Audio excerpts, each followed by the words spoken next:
Je tenais encore la tarte quand mon père m'a dit de ne plus jamais rentrer à la maison. C'était une tarte à la citrouille toute chaude, sa préférée. Je l'avais préparée la veille au soir, avec la vieille recette de maman, celle avec un peu plus de muscade et cette étrange demi-cuillère de sirop d'érable qu'elle tenait à ajouter. J'avais conduit 3 heures dans le brouillard pour la lui apporter, comme je le faisais chaque année. C'était Thanksgiving. J'étais à la maison. Du moins, je le croyais. Nous n'avions même pas encore dit la prière. La dinde n'avait pas été découpée. La farce fumait encore dans le plat en cristal que maman ne sortait qu'une fois par an. Et moi, j'étais toujours debout, toujours souriante, toujours en train de tenir cette tarte quand papa a dit. Prends les $50 000, Rachel. Ou ne reviens plus jamais. Au début, j'ai cru avoir mal entendu. Ou que c'était une blague de mauvais goût. Papa n'était pas du genre à faire dans le théâtre, et Thanksgiving n'avait jamais été un moment pour les drames, pas dans notre famille. Du moins, pas avant ce soir-là. Mais personne n'a ri. Lisa était assise de l'autre côté de la table, les mains jointes sur les genoux comme à un enterrement. David fixait la nappe. Même maman, douce, discrète maman, refusait de croiser mon regard. Je ne me suis pas assise. Je ne pouvais pas. Le plat de tarte reposait dans mes paumes, soudain bien plus lourd qu'il ne l'aurait dû. Je les regardais, bêtement, comme s'ils pouvaient m'expliquer ce qui se passait. Pardon, ai-je dit. La mâchoire de papa s'est contractée. Ne rends pas les choses plus difficiles qu'elles ne le sont déjà. De quoi m'accuses-tu exactement? Lisa a enfin levé les yeux. Ils étaient rouges, son mascara collé dans les coins, comme si elle avait pleuré pendant des heures. Mais sa voix était nette. Le compte de maman. $50 000 ont disparu le mois dernier. Juste après que tu l'as aidé à installer la banque en ligne. Ma bouche s'est ouverte, mais aucun son n'en est sorti. C'était vrai que je l'avais aidé avec ses comptes. Elle était nerveuse à l'idée d'abandonner le papier, quelque chose à propos de la méfiance envers le cloud. Alors, un dimanche après-midi, je m'étais assise avec elle, je lui avais montré l'application, les mots de passe, les questions de sécurité. Elle avait même tout noté dans un petit carnet qu'on gardait dans le tiroir de la cuisine. C'était il y a 4 semaines. 4 semaines et maintenant il me disait que c'était à ce moment-là que j'avais volé. Vous êtes sérieux, ai-je murmuré. Vous pensez que j'ai pris l'argent de maman? David a enfin parlé, sa voix raide comme si ça lui faisait mal de prononcer les mots. On ne voulait pas y croire. Mais la banque a confirmé que les retraits ont été faits en ligne. Personne d'autre n'avait accès. Personne d'autre, sauf moi. J'ai regardé maman. Elle n'a pas bougé. Elle n'a pas acquiescé. Elle n'a pas secoué la tête. Elle a juste pris sa serviette et l'a pressée contre sa bouche, comme si elle allait vomir. C'est là que j'ai compris. La tarte. La circulation. Le rituel annuel. Rien de tout cela n'avait d'importance. Je n'étais plus leur fille. J'étais une suspecte. J'ai déposé la tarte, très doucement, sur le bord du comptoir. Le plat en métal a cliqueté légèrement contre le granit. J'ai attrapé mon manteau sur le dossier de la chaise où je l'avais posé plus tôt. Je n'ai rien dit. Tu as jusqu'à la fin de la semaine, a dit papa doucement dans mon dos. Après, on en parle à l'avocat. Je n'ai pas pleuré dans la voiture. Je n'ai pas crié, ni juré, ni frappé le volant comme dans les films. J'ai juste conduit, le manteau à moitié boutonné, la tarte toujours posée, intacte, sur le comptoir derrière moi. Les rues étaient calmes, éclairées par les lumières des porches et des dindes en papier collées aux fenêtres. C'était la nuit de Thanksgiving, et toute la ville sentait la sauce, la cannelle et la paix. Sauf moi. Je me suis arrêtée dans le même petit motel au bord de la route que je voyais toujours en arrivant en ville, mais où je n'avais jamais eu de raison de m'arrêter. Le réceptionniste ne m'a pas demandé pourquoi j'avais besoin d'une chambre un jour férié. J'ai été reconnaissante pour cette petite grâce. La chambre sentait le vieux tapis et le pop-corn au micro-ondes. J'ai retiré mes bottes et je me suis assise au bord du lit, les mains encore tremblantes. J'avais 34 ans. J'étais experte comptable senior en criminalistique. On me confiait des audits à plusieurs millions. Et mes propres parents pensaient que je les avais volés. Le pire? Je n'étais même pas vraiment surprise. Pas complètement. Il y avait eu des signes. Des petites choses. La façon dont Lisa levait les yeux au ciel quand maman vantait mes promotions. La fois où papa m'avait demandé, tu ne crois pas qu'il est temps de te poser un peu? Tu sais, de vivre un peu? Comme si ma carrière ne comptait pas vraiment. Même à Noël dernier, quand j'avais proposé de payer pour refaire la toiture de la maison, David avait marmonné quelque chose à propos de moi, essayant d'acheter leur loyauté. Je pensais qu'il plaisantait. Je croyais qu'on était encore une famille. Je me suis allongée sur la couverture et j'ai fixé le plafond. J'ai essayé de repasser dans ma tête le jour où maman m'avait demandé de l'aider avec son compte bancaire. Chaque clic, chaque connexion, chaque réinitialisation de mot de passe. Est-ce que j'avais oublié quelque chose? Est-ce que quelqu'un d'autre avait vu le carnet qu'on gardait dans le tiroir? Le tiroir. Il n'avait jamais été verrouillé. N'importe qui aurait pu l'ouvrir. Lisa vivait encore à la maison par intermittence, selon sa situation. David avait une clé. C'était moi qui avais accompagné maman pour tout configurer, oui, mais ça ne faisait pas de moi la seule à tout savoir. Et pourtant, ils l'avaient cru. Ils avaient cru que j'avais attendu que maman tombe malade juste pour lui voler son argent. 50 000 $. Comme si j'en avais besoin. Comme si j'en étais capable. Mon téléphone a vibré, un message de Lisa. On ne voulait pas en arriver là, mais tu nous as rendu la confiance impossible. Pas de « Joyeux Thanksgiving ». Pas de « J'espère que tu vas bien ». Juste ça. Comme si j'avais tout cassé. Comme si c'était moi qui leur devais des excuses. J'ai posé le téléphone face contre la table. Au travail, je passe mes journées à démêler des fraudes financières cachées, des sociétés écrans, des factures fictives. Je sais reconnaître quand l'argent disparaît et quand quelqu'un veut faire croire que c'est la faute d'un autre. Et là, tout de suite, j'étais celle qu'on avait choisie pour endosser la chute. J'ai fixé le plafond jusqu'à ce que les lumières deviennent floues. S'il voulait me traiter comme la criminelle de la famille, alors peut-être qu'il était temps que je commence à enquêter comme telle. Le lendemain matin, je me suis réveillée tôt. Pas de réveil, juste l'instinct. Des années à traquer la fraude d'entreprise m'avaient appris une chose. L'argent ne disparaît jamais vraiment.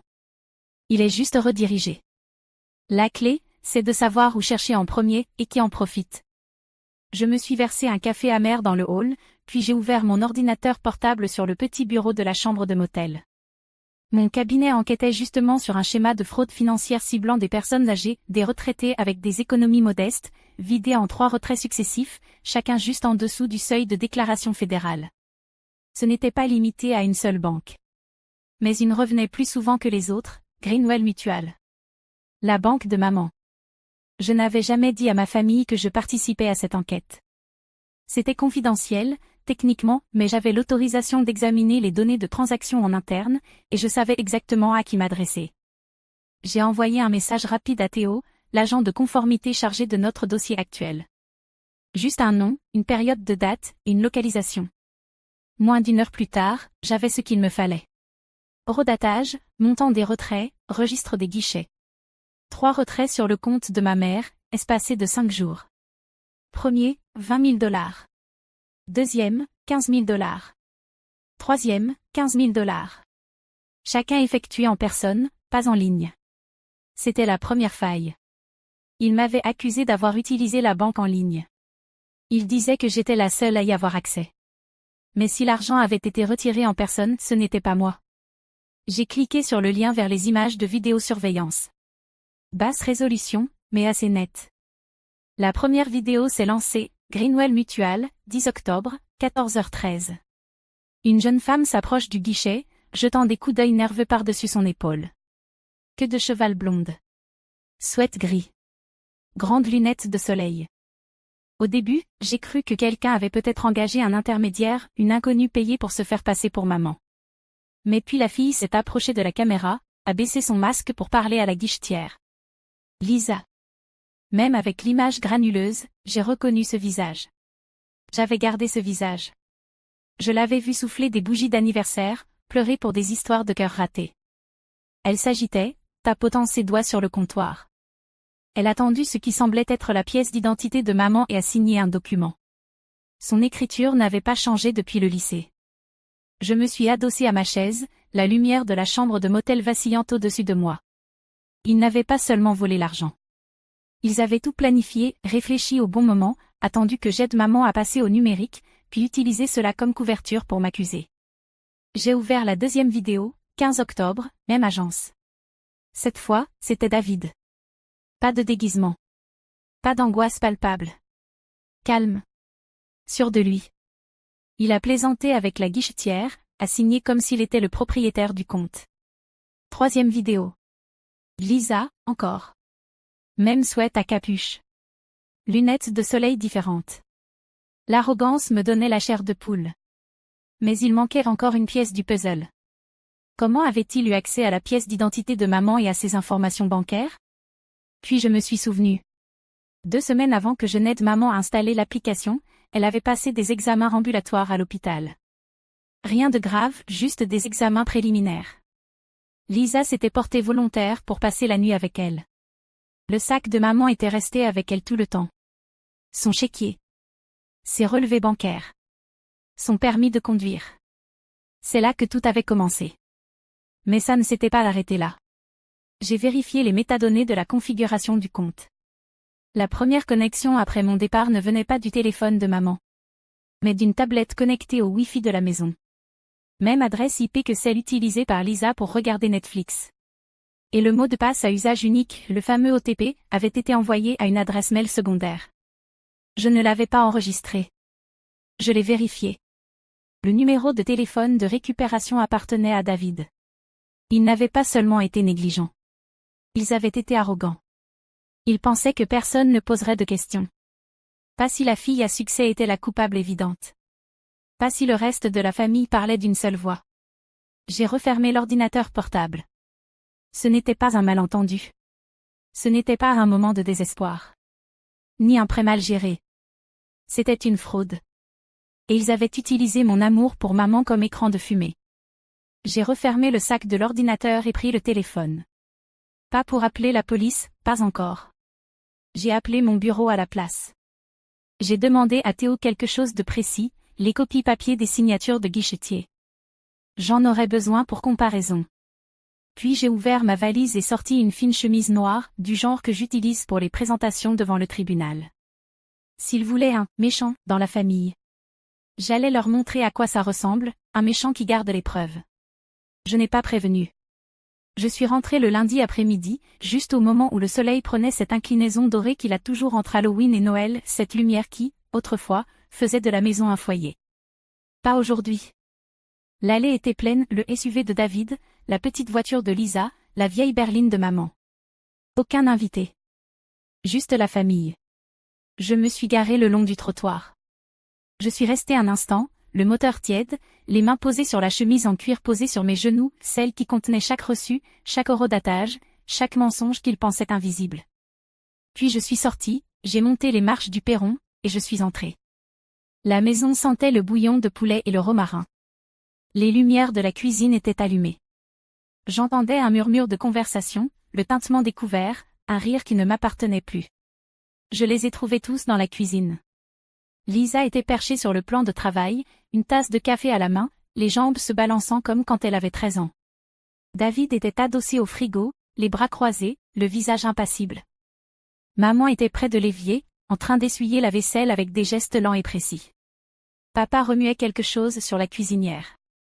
Ils ont levé les yeux quand je suis entrée, et tout s'est figé. Personne n'a rien dit. Je les ai dépassés, me suis dirigée vers l'îlot central et j'y ai posé la chemise noire, sur la surface en bois lisse où, autrefois, nous étalions la pâte à biscuits. Puis je l'ai ouverte. Vous avez cru que j'avais volé maman, ai-je dit doucement. Laissez-moi vous montrer ce qui s'est vraiment passé.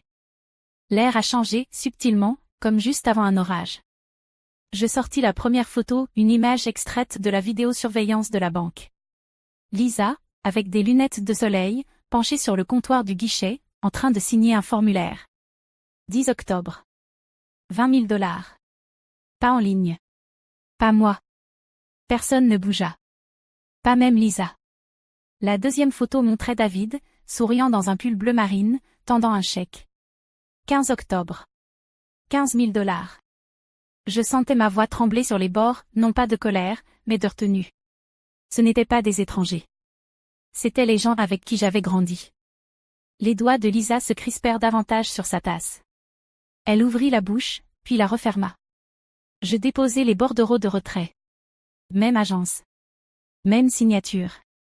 Je les ai comparés à ton écriture, Lisa. À partir de ce mot que tu as laissé sur le frigo la semaine dernière. Un silence. Puis Lisa parla enfin. Sa voix était plus faible que dans mon souvenir. Tu as fouillé dans nos affaires. J'inclinai légèrement la tête, presque doucement. Tu as fouillé dans celle de maman. Maman s'empara des documents, ses yeux parcourant les lignes imprimées, ses mains tremblantes. Lorsqu'elle parla, sa voix était basse. Presque suppliante. Mais la banque, ils ont dit que c'était en ligne. C'est ce qu'ils croyaient, répondis-je. Mais le retrait en lui-même ne l'était pas. L'accès en ligne est venu plus tard à partir d'une tablette connectée à votre Wi-Fi. Le compte avait été configuré pour se récupérer via un email rattaché au numéro de téléphone de David. Un silence s'abattit sur la cuisine, comme une neige qui tombe. Papa arrêta de remuer. Lisa détourna le regard. David fixait le sol comme s'il espérait y découvrir une autre vérité. Tu m'as laissé croire que ma fille m'avait volé, murmura maman. Elle ne regardait personne en particulier, peut-être même pas moi. Tu m'as dit de ne pas revenir à la maison, dis-je, plus bas encore. Et tu n'as jamais demandé si je l'avais fait. C'était ça, la blessure. Pas l'accusation. Même pas la menace d'avocat. L'absence de la question. Lisa me regarda enfin. Son visage se tordit, non pas de remords, mais d'amertume. Tu as toujours tout eu. Le travail. Les compliments. Le respect. Je voulais juste rétablir l'équilibre. Je la dévisageai longuement. Elle avait l'air plus âgée que la semaine dernière. Ou peut-être que je la voyais vraiment pour la première fois. Tu n'as rien équilibré du tout, dis-je. Tu as tout brûlé. David se racla la gorge. Sa voix était plate. Elle va s'en sortir, maman. Rachel gagne plus que nous tous réunis. Ce n'était pas personnel. Je poussai un long soupir, tentant de repousser le frisson qui me remontait la colonne. C'est toujours personnel quand c'est la famille. Je vis maman s'asseoir lentement à la table, le dossier toujours ouvert devant elle. Ses mains reposaient sur ses genoux, paumes tournées vers le ciel, comme si elle ne savait plus quoi en faire. Papa parla enfin. Rachel, qu'est-ce que tu vas faire? Je croisai son regard. Pour la première fois depuis des jours, je ne me sentais plus comme l'enfant dans la pièce. Je ne porte pas plainte. Mais j'ai envoyé le dossier à l'avocat de la famille. À vous de décider quoi en faire. Il hocha la tête une seule fois. Fatigué. Plus vieux que dans mon souvenir. Je refermai le dossier. Mes mains bougeaient toutes seules, mémoire musculaire acquise après des années de réunions et d'enquêtes. Cette fois, cela avait un goût de fin. Tu m'as dit de ne pas revenir tant que je n'aurais pas rendu l'argent, dis-je. Je n'ai pas pris l'argent. Mais j'ai ramené la vérité. J'attendis juste assez pour que mes mots fassent leur chemin. Puis je me retournai. Rachel, la voix de maman se brisa. Je m'arrêtai sur le pas de la porte. Thanksgiving est terminé, dis-je. C'est vous qui l'avez décidé. Je quittai la maison sans un mot de plus. Je ne pris pas le dossier. Je ne pris pas la tarte. Juste mes clés et ce qu'il restait en moi de l'espoir qu'ils auraient choisi de me croire. Je ne rentrai pas tout de suite. Je restai assise un moment dans la voiture, garée devant la maison, à regarder la fenêtre de la cuisine. Personne ne me suivit. Les lumières restèrent allumées. Le rire de Lisa ne revint pas. David n'ouvrit pas la porte. Personne ne descendit l'allée pour s'excuser. Et cela, plus que tout, m'a dit tout ce que j'avais besoin de savoir. De retour à Boston, la ville me parut plus tranchante. Plus silencieuse. Je repris le travail comme si rien ne s'était passé. Mais je n'étais plus tout à fait la même. Je cessai d'appeler le dimanche soir. Je ne consultais plus le groupe familial. Je laissai l'icône de la messagerie vocale clignoter pendant 3 jours avant d'écouter. C'était maman. Rachel, on s'est trompé. Je le sais maintenant. Je ne voulais pas y croire. Je suis désolée. Je n'attends pas ton pardon. Je voulais juste que tu saches, la maison est vide. Elle raccrocha avant la fin de la minute. 2 semaines passèrent. Puis une lettre arriva. Du vrai papier. Une vraie enveloppe. À l'intérieur, une photo, moi, Lisa et David. Âge 6, 8 et 10. Assis sur le perron arrière, déguisés pour Halloween, sans coordination. J'étais l'épouvantail. Lisa avait des ailes en papier aluminium. David était juste recouvert de peinture rouge. Au dos de la photo, une seule ligne. On ne savait pas à quel point tu nous manquerais jusqu'à ce que tu partes. Aucune signature. David ne m'a jamais recontacté. Lisa non plus. Mais selon une cousine qui vivait encore dans les environs, ils ont tous deux quitté la maison. Maman a cessé de leur parler. Elle a dit qu'elle avait besoin d'espace. Je n'ai pas demandé ce que cela voulait dire. Je n'ai pas proposé de revenir. À la place, j'ai créé quelque chose de nouveau. J'ai lancé un séminaire du week-end au collège communautaire, protection financière pour les personnes âgées. Ce n'était pas glamour. Mais c'était quelque chose que je pouvais maîtriser.